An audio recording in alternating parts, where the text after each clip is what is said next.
When we talk about the subject of morality, really first we have to decide what is it that morality means. Does morality mean simply to do good or do the right thing?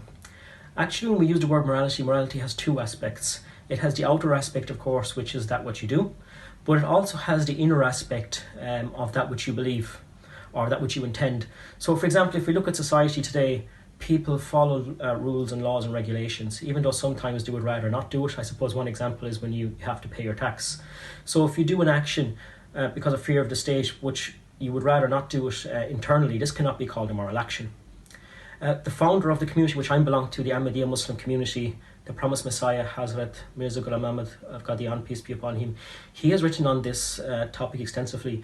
And just one point from his writings where he says that there is no criminal who fears the authorities equally by night as by day, because he's under the cover of darkness. And that is why you will find that most crimes are committed by night.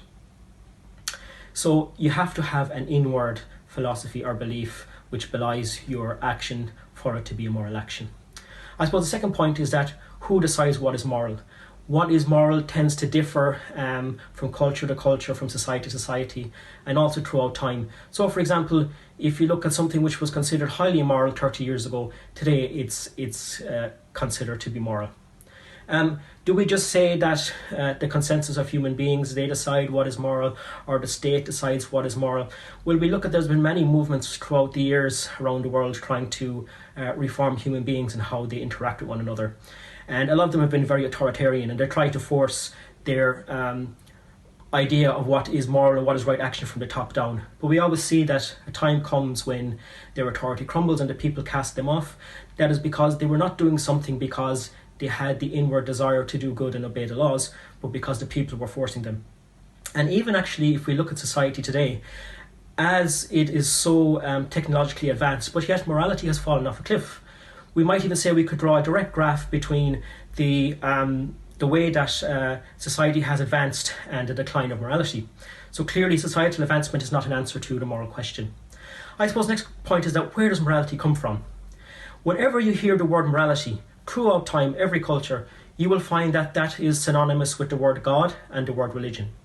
Because throughout time, people have believed that God came and he taught inward spiritual teachings which belie then the moral laws which he has revealed to humankind through prophets.